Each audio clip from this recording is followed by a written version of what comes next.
I had been married for 18 years and still didn't know my wife. It was probably my fault for not trying harder. We seemed to get along great, but there was no real connection between us. I never considered her the love of my life, and I had a feeling that the feeling was mutual. But we were compatible enough to have 3 teenage children. I worked in the claims department of a large auto insurance company. It was an office job with good benefits. In 3 years, I would have my pension payments. We owned our home, but the mortgage amount was higher than the current appraised value. Noreen was a good wife in every way. Because of her 3 children, she was a housewife. The house was always clean, clothes were washed and ironed, and the food was excellently prepared. All the housework must have been good exercise for her because she still had the same perfect figure she had in high school when we met. Neither of us were interested in college. We got married a year after I started working. Noreen wanted to get away from her parents and be alone.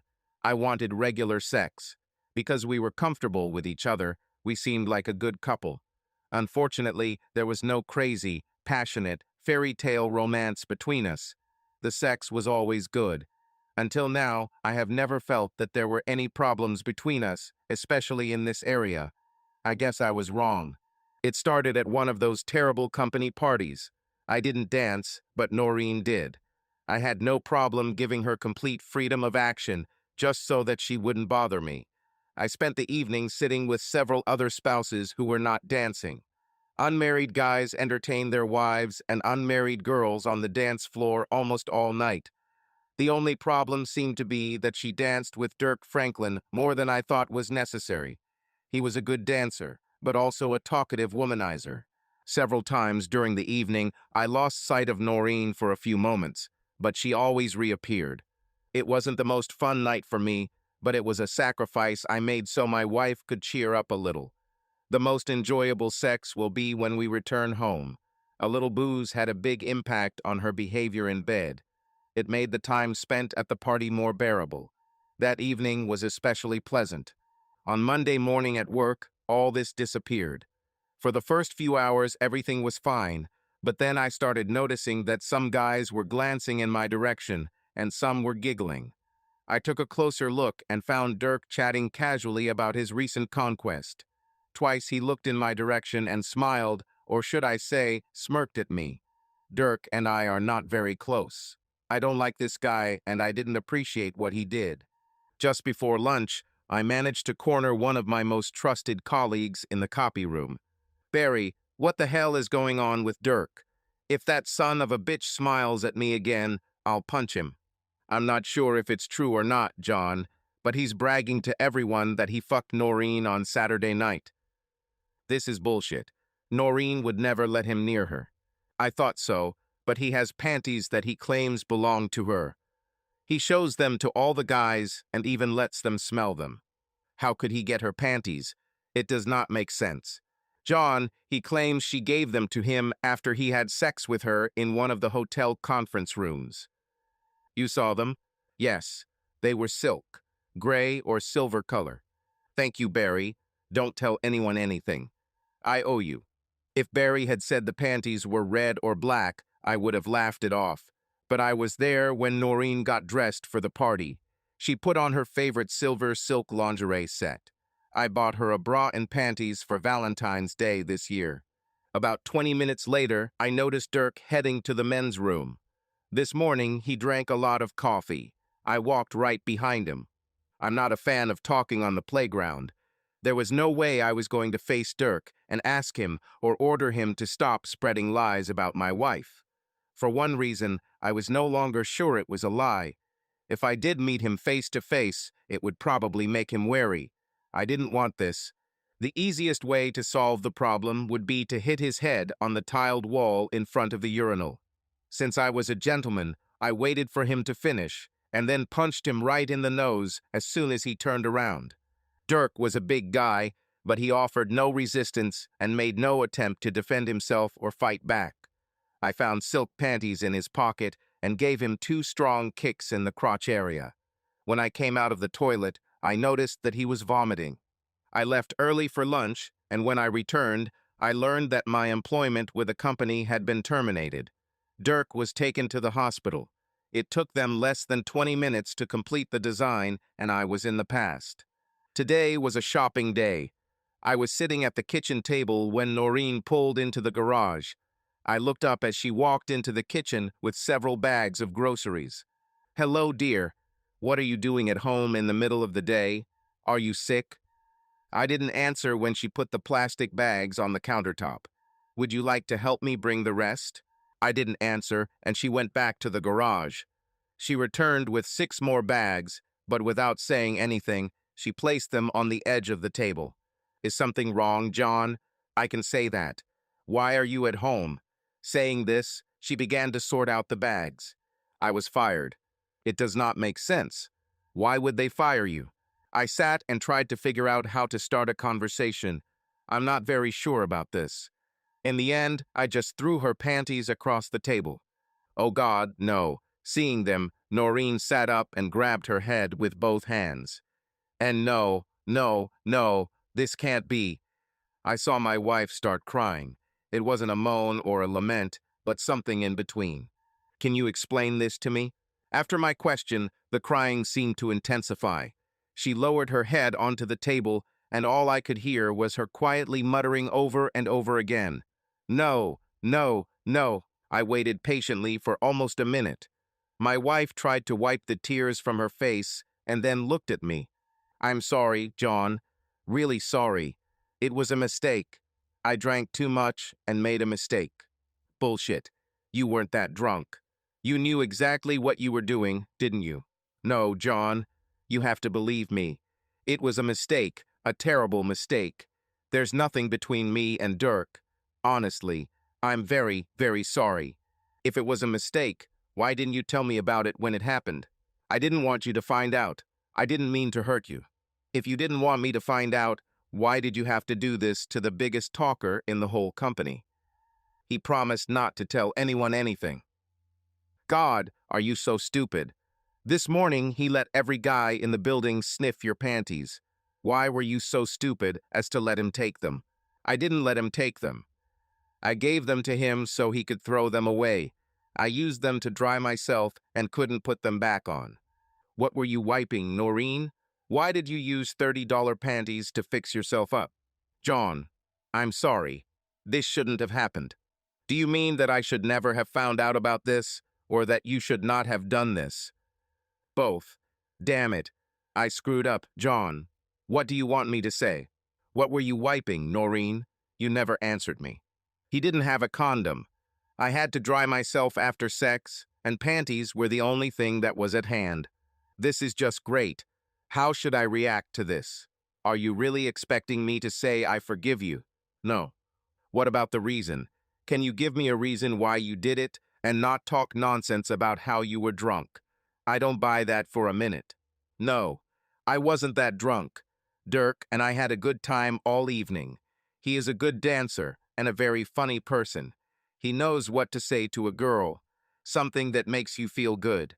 So you two just wandered into one of the empty conference rooms and made mad, passionate love." "No, everything was wrong."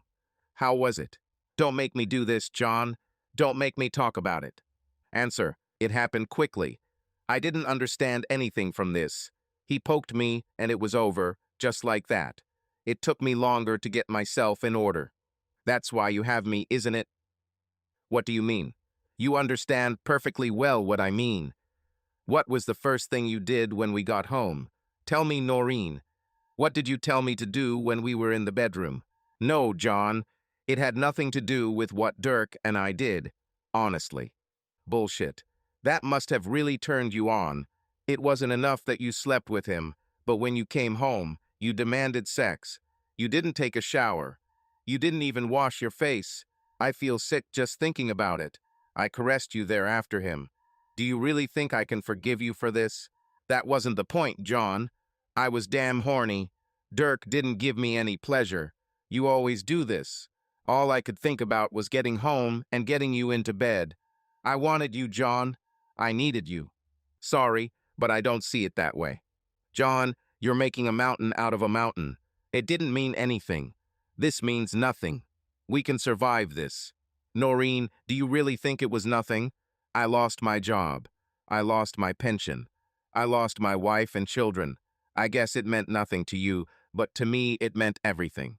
My wife just sat there and looked at me as I stood up from my chair. I have to leave now. The police will probably be here soon. I don't want to talk to them now. Why are the police coming? What else is going on, John? I'm afraid I offended your lover a little when I gave you back your panties. That's why I was fired. I'm sure the police have already received a statement from Dirk. Heck, I'll spend a couple of months in jail just so you can get a minute of sex. Thank you so much, dear. Where are you going? What should I do now? I don't know where I'll be. I loaded all my things into the car while you went shopping. I'll call you later. She looked like she was about to turn the plumbing back on. I turned around before walking out the door. I leave it to you to explain what happened to the children. If you lie or twist the truth, I can guarantee you will regret it. There was enough money in the bank accounts to last at least 6 months. Before leaving town, I paid off all my credit cards and canceled them. She could spend the money however she wanted or was forced to, but I didn't want to run out of money. I was sure that she would take care of the children. They'll graduate from school for the summer in a couple of weeks. I didn't know if this would make Noreen's life easier or more difficult. I had no idea what I would do when the money ran out. I wasn't even sure if I would be able to get unemployment benefits since I was fired for cause. The first night I stayed with my brother in Schuylkill-Haven. He had a small apartment and was more than willing to shelter me under his desk until I found something permanent. The next day, I moved into a small, furnished one-bedroom apartment that included utilities. There was even a cable for connecting to the internet. Since I left the house, my phone has been turned off. I didn't want to answer the phone, but I knew that sooner or later I would have to talk to the children. Working with Robbie was easy, but not particularly fun. The other 3 guys knew how to climb trees and also pick cherries and grind stumps. My task was to act as an assistant for them. They seemed to appreciate my efforts and were more than willing to teach me all the little tricks and skills. I was busy and tried my best to forget about the problem with Noreen. The only thing I knew for sure was that I would file for divorce as soon as possible. Terry was my eldest daughter. She was smart and sweet as candy. In 2 months, she would graduate from high school and enroll in a dental technician course at a local college. Brian was scheduled to enlist in the Marines as soon as he graduated from high school next year. Sal had 2 more years of school left, and all she wanted was to get married and have children. She once wanted to be a teacher, but I think she outgrew that. They were all good kids. Brian ran all over the county because he felt it would help him become more resilient for his career in the service. Terry worked as a candy seller at one of the local hospitals. I'm not sure, but I think Sal invented Twitter. If she didn't invent it, she certainly perfected it. The only contact I had with any of the children was through Terry. I didn't feel comfortable discussing family issues with Sal because she was too young and Brian didn't want to talk about it at all. After I left, Noreen sat the children down as a group. She told them why I left and apparently wasn't hiding anything. Brian immediately left the room and did not speak to his mother again. Sal just sat there and cried. Terry was the only one of the 3 who was ready to have any conversation about the breakup. Noreen refused to tell Terry why this happened. She just talked about it without going into details. I filed for divorce and everything went wrong. Terry called me and told me that their mother had started leaving the house in the evenings several times a week. She usually came home drunk. Terry said it started right after the divorce papers were filed. The children did their best to avoid Noreen, but her actions still had a negative impact on the family as a whole. As far as Terry knew, there was no male involvement. Brian didn't talk to his mother, and Sal whined all the time. Terry was the only one who interacted with Noreen at all, and then, as a rule, it was quite limited. I didn't like it, but as long as Noreen wasn't bringing guys home, I didn't feel like I had to pry into it. A week later, things got really bad. I was at work with Josh and Jimmy, 2 climbers.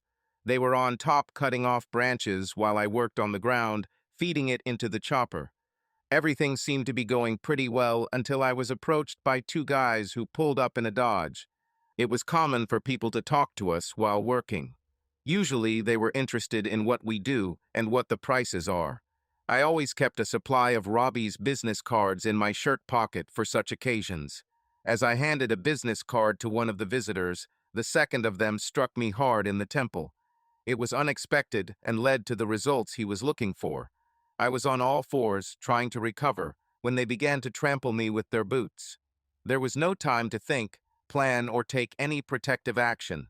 They successfully immobilized me before I realized what had happened. The best I could do was curl up and try to keep the damage to a minimum. I'm not sure how long it went on, but it stopped as suddenly as it started. Josh tried to get me to sit down. I strained my eyes as hard as I could and noticed Jimmy talking on his cell phone and the Dodge driving away. It hurt like hell. The worst thing was that I couldn't breathe. Every time I tried to breathe, a sharp pain pierced my right side. This was my first broken rib. That's when I noticed the larger of the two guys was lying on the ground next to me. His head turned into a bloody mess. Jimmy and Josh noticed what was happening and tried to get down to help me as soon as they could. To speed things up a bit, Josh lowered his chain saw down the safety line and swung it at the guys who were kicking me. A dangling steel chainsaw hit the larger of the two guys in the head, and it appears he lost an ear. His friend wasted no time in getting the hell out of there. Even though the chainsaw didn't actually work, it left a huge gash on the baboon's head. After a few minutes, he started moving, and Jimmy gave him a good kick in the crotch.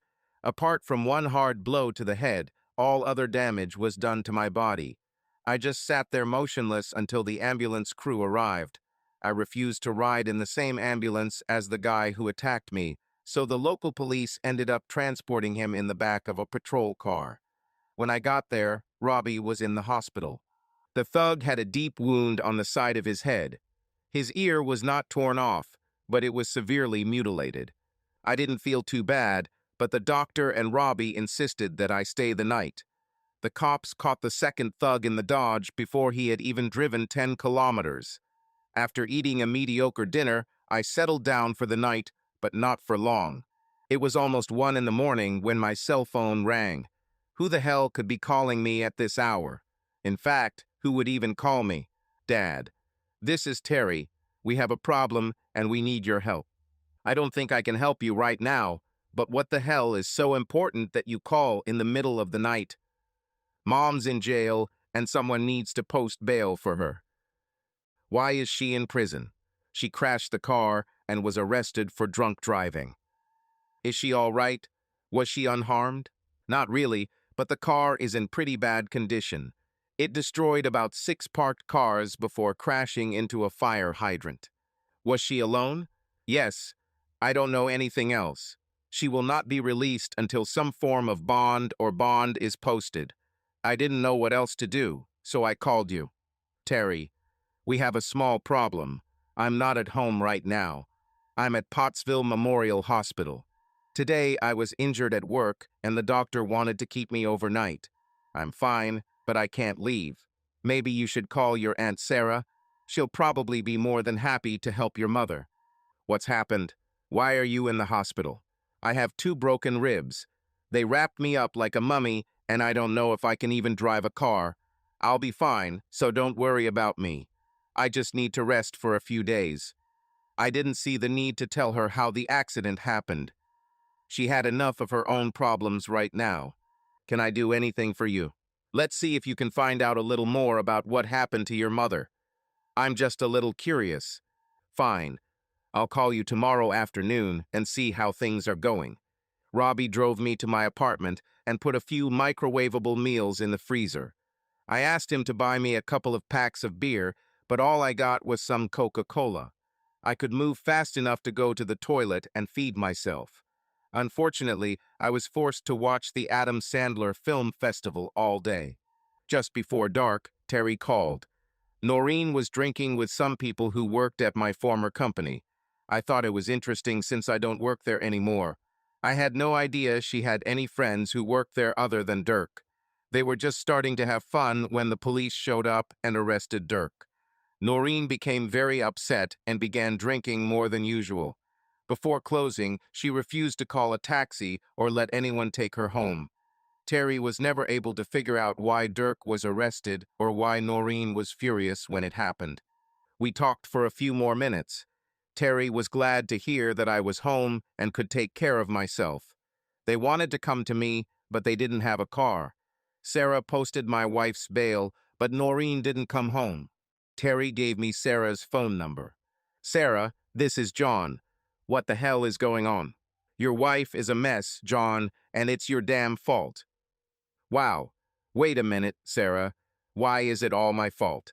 You left her, that's why. You left her with 3 children and just ran away. Who the hell do you think you are? Come on, Sarah. You know me better than that. Why did I have to just get up one morning, quit my job, and leave my wife and kids? Does this make any sense to you? Noreen said you were fired and that you were taking it out on her. Did she say why I was fired? She said you beat up a guy at work because she danced with him at a company party. Sarah, she didn't dance with him. She had sex with him, right at the party. Did she tell you this?" There was a short pause. "No, she didn't tell me anything like that. I didn't hit the guy because he was dancing with your sister. I hit him because he fucked her and then bragged about it to everyone in the damn company. She even gave him her panties as a token of gratitude." There was no answer on the other end of the line. "Did she say why her boyfriend was arrested last night?" "No, but she said you had something to do with it." Our conversation was interrupted by a knock on the apartment door. "Sarah, I need to go. I'll call you tomorrow." The policeman at my door was an ugly guy, and he was also my brother-in-law. "Come in, Toby. It's always nice to see family. Would you like a beer?" "Certainly. Maybe something cold." Hidden behind the cola that Robbie brought was Foster's. I had an attack of nausea because of the pain pills. "John, we found the guy who helped you at the station. The 2 guys he hired to beat you up were more than happy to point it out to him. I believe it was Dirk Franklin, right? I assume you know him. He was confused with Noreen. I tried to convince him to stop, but he didn't seem to be in the mood for it. He confessed to everything, so that will save us the expense and hassle of a trial. A judge will sentence him and 2 of his friends on Friday. I'm not sure, but I'm guessing he'll get 2 to 3 years, probably right here in the county jail. It's good news." Toby couldn't help but chuckle. "You're going to get revenge, aren't you, John? I hope for the help of several friends. You're not going to get me into any trouble, are you?" "It sounds like you volunteered to help, Toby." "You can interpret it this way. I have to go. If you want to talk to this guy, he's being held in the city jail until sentencing. I'll come by tomorrow morning. By the way, how is Sally? Are you looking after my sister? I think it's the other way around. She cares about me." The hardest part of getting to the police station was getting in and out of the truck. I didn't know what was worse, being tied up like a mummy or not being able to bend over. When I walked into the room, Dirk had a huge grin on his face. "Looks like you're a little sore there, Mr. Esterly. Did you trip over a tree branch?" He seemed to like the grimace on my face when I sat down. "Welcome to Schuylkill County, Dirk. This is my territory, and I will make sure that you have fun while you are here." "I don't think so, John. I'm leaving here on Friday on bail." "Was it worth it? Not because of sex with your wife, but because I saw you tied up like a turkey. Looks like you've lost your job and your wife. Was it worth it for you?" I didn't understand the question. "I've never done anything to you that you didn't deserve. You should have just left it alone. I was better than you, and I still am. I think my wife thought so too. Well, now she's all yours. I hope you like it." "Oh, I'll do that. By the way, since you left, I've enjoyed it 3 times. One time it was at home in your bed while the kids were at school. You really pissed her off when you handed her the divorce papers. That son of a bitch did everything he could to piss me off. If the judge decides to let him serve his sentence in state prison, it will be more difficult for me to pay him back. The Dawes office was on the 3rd floor, and the old courthouse did not have an elevator. Not entirely wheelchair-friendly, Looks like one of the charities should have taken care of this by now. John Esterly, I heard that you are back in town. Elizabeth Vargas graduated first in our class. She attended Pennsylvania State University on a full scholarship and received a law degree. She married the captain of the football team, who was the only guy in our class to go to the United States Air Force Academy. They were the perfect couple, except that Captain Philip Vargas died in a car accident after they got married 10 years ago. The next 5 minutes were filled with chatter about the good old days. I felt awkward talking to her. She belonged to the elite, and I was one of the minor players. I smiled and tried to be polite. I was looking for a graceful way out. Well, it was nice talking to you, Elizabeth. I recently returned to the city and heard that you work here. I just wanted to say hello. Smiling embarrassedly, I stood up to leave. Sit down, John. The polite chatter is over. You're here because of Dirk Franklin, aren't you?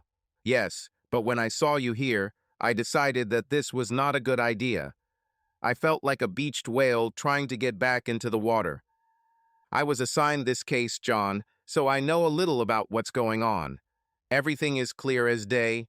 He's going to jail. What did you want to talk about? I think that's all. I just wanted to make sure he gets what he deserves. Elizabeth Vargas leaned back in her chair and smiled at me.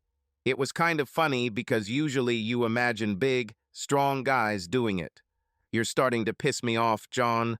I do not like it. I found myself fiddling with my fingers and looking at the floor. I didn't feel comfortable discussing this issue with a woman, especially one like Elizabeth. She wasn't going to let this go unnoticed. Dirk Franklin hurt me a lot. Because of him, I lost my job, my wife, and my children. I just wanted to make sure his time in prison wasn't a vacation. Do you want him to stay in the county jail or go to the state?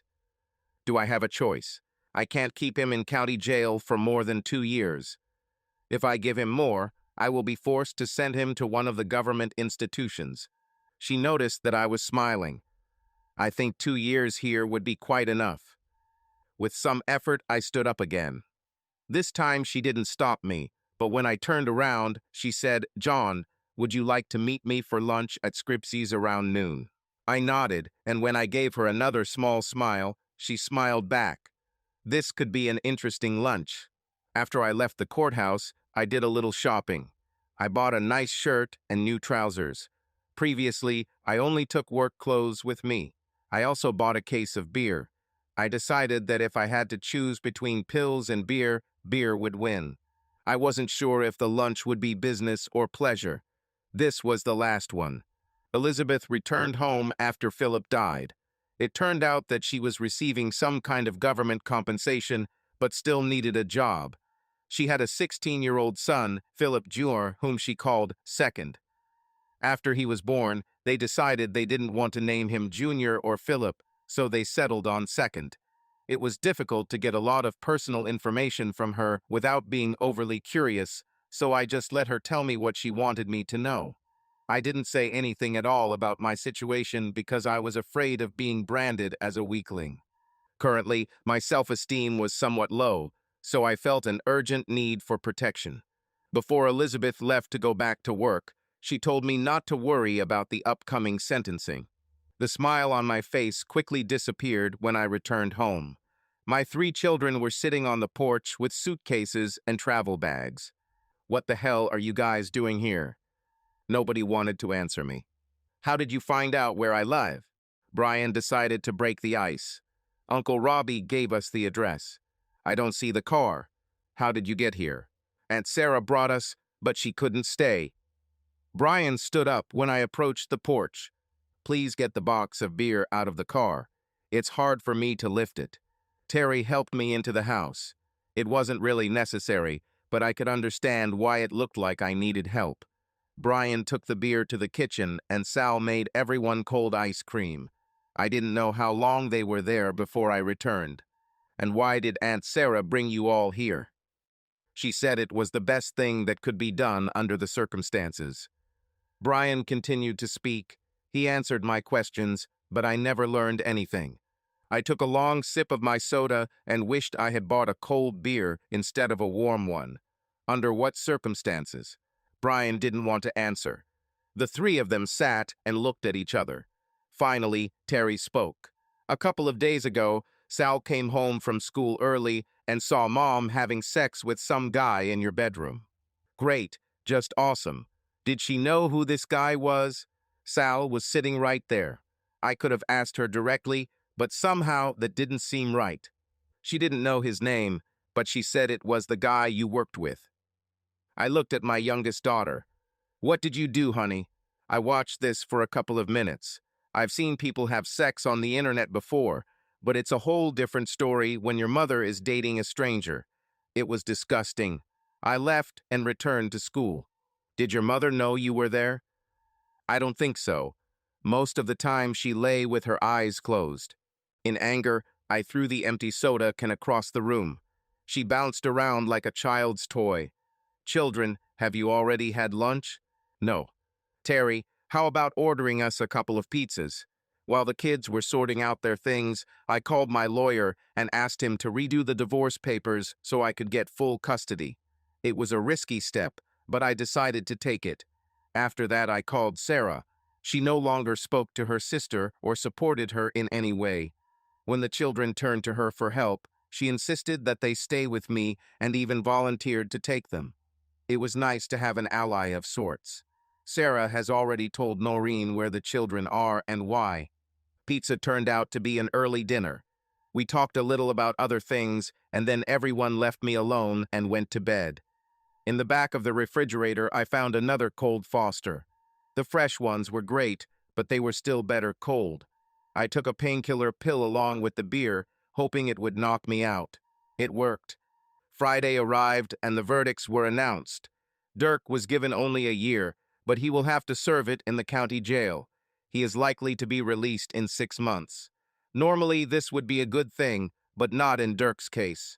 His 2 thugs each received 6 months, minus time served. Sometimes I don't understand the justice system, but overall I was happy with the outcome. Saturday turned out to be busy. The whole day was spent getting the children settled. Although they brought a lot of things with them, each of them realized that during the packing they had forgotten something. An afternoon trip to Walmart took a toll on my wallet, but it was necessary. By the end of the day, everything was as normal as possible. No one seemed to miss Noreen. When we got home, I realized that I was running out of pain pills, so I started drinking more beer. I had no plans to drive or operate any heavy equipment. The next morning, I was trying to clear all thoughts from my mind when I heard Toby talking to the children. I pulled on my jeans, but instead of taking a pain pill, I simply swallowed 2 aspirin tablets. Eventually, I had to wean myself off it. My appearance in the kitchen was met with thunderous applause. My family showed little sympathy for my woes. By all accounts, I drank beer because I wanted to, not because I had to. They were right, of course. Terry poured me a cup of hot coffee as I plopped down at the table, and then all 3 kids walked away as if they knew Toby and I needed to talk. We have a little problem, John. I was just starting to get used to the fact that everything had already been decided, and Toby decided to please me with something new. I tried to take a sip of black coffee, but it was too hot. I put the mug down on the table with a sigh. Okay, Toby, surprise me. What is the new problem? On Saturday morning, guards found Dirk Franklin in the prison laundry room. Someone beat him to a pulp. In addition to his broken face, he had several broken ribs and other internal injuries that we could not diagnose.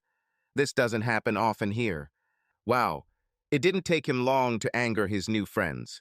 We don't think it was anyone new. Toby noticed me smiling as I took another sip of my morning drink. It was still hot, but better. It looks like someone let it slip that Dirk refused the services of an employee in order to get a lighter sentence. Although his thugs received less time than he did, they were not very happy about the news. We have no evidence that they did this, and frankly, we have no particular interest in investigating this matter. I stood up and refilled Toby's cup. He noticed that I was still smiling. That's the problem, John. The coffee was great, but the smile disappeared from my face. They had to transport Dirk to a hospital in Allentown. There was a guard looking after him, But Dirk disappeared last night. Nobody knows when or how. The staff didn't think he would be able to leave on his own, but it appears they were wrong. I never finished my coffee. I just got up and poured it into the sink. Toby sat quietly, and I stood and looked out the kitchen window. There was no view, just the brick wall of a nearby store. It didn't matter what I was looking at. I never felt threatened by Dirk, but the thought of him roaming free irritated me. A few moments later, I heard my brother-in-law get up from his chair. "John, I will keep you informed of what is happening. If I find anything, I'll let you know." I was still staring at the brick wall when I heard the back door close. "Dad, would you like me to make you some scrambled eggs?" "That would be great, Terry. Let me take a quick shower first." That same day, I called Sarah. She had never heard of Noreen and had no idea where she might be. I didn't know if this was good news or bad. Life began to get better. My injuries healed quickly. I took a job with a small company in Tamaqua where I had an easy commute. The children had no problems settling in. We started spending more time with Elizabeth and her son. Second and Brian seemed to hit it off, and I think I saw Terry glance at him a few times. Although I spent most of my time with Elizabeth at public events and with our families, we also began having a few formal dinners and going to the movies from time to time. Every 2 weeks, I asked Toby to deliver a couple of packs of cigarettes to the guys who beat me. There were never any conversations between us, but there was mutual understanding. Toby said they seemed to understand what the hell I was doing. If everything works out the way I hoped, it will be worth the money spent. Cigarettes were not cheap. Sarah and I never heard from Noreen. Did she go back to Dirk or somewhere else? And then one day, 2 of my opponents were released from prison and quickly disappeared. 3 months later, I received notice that my divorce was final and that I received custody of Brian and Sal. Terry was no longer considered a minor. She attended dental technician school in Reading. Elizabeth and I began to spend more time together. While all this was happening, I still couldn't help but think that Dirk Franklin was hiding somewhere nearby. Does he still harbor some grudge, or has he already retired? I could never be sure, and it constantly bothered me. I took a job with a small independent auto insurance company in Pottsville. 6 months later, Elizabeth and I were quietly married. The only condition of our marriage was that she should keep her old surname Vargas. She had several reasons for this, and I couldn't blame her for it. Elizabeth learned that Noreen worked and lived at the Salvation Army in downtown Philadelphia. Although we never saw her again, she began sending the children birthday cards. Then I started receiving postcards. They came at different times. On Flag Day, Veterans Day, Arbor Day. They always said the same thing: "Thinking about you, DF." Of course, I showed them to Elizabeth, but we still didn't understand what to do with them. They were brought from various places on the East Coast. At first, I threw them away, but as more and more of them appeared, I became more and more worried. Dirk Franklin was like a cockroach that I had no idea how to get rid of. Elizabeth did everything in her power to keep me under control. I appreciated her support, but I felt helpless. The card I received about 2 weeks before Christmas was more ominous than the others. "I have a special gift for you. See you soon, DF." Dirk had never shown any desire to harm any of the children, but I wasn't sure he still thought that way. I found myself constantly worrying about Elizabeth and the children. He left my life, but he still caused me suffering. All I could do was wait and be ready for his appearance. 2 days before Christmas, it was finally over. It was a regular greeting card, but inside was a clipping from the Baltimore Sun. The body of a man, identified as Dirk Franklin, was found today in a burnt-out vehicle near a brickworks in Glen-Gary. Police were unable to determine the true cause of death due to the condition of the body. The postcard was not signed. It simply said, "Thanks for the cigarettes. Subscribe to our channel so that your second chaff doesn't cheat on you, and go ahead and listen to the next story, because this story is nothing compared to the next one. If you're under 18, don't even think about listening to the next one."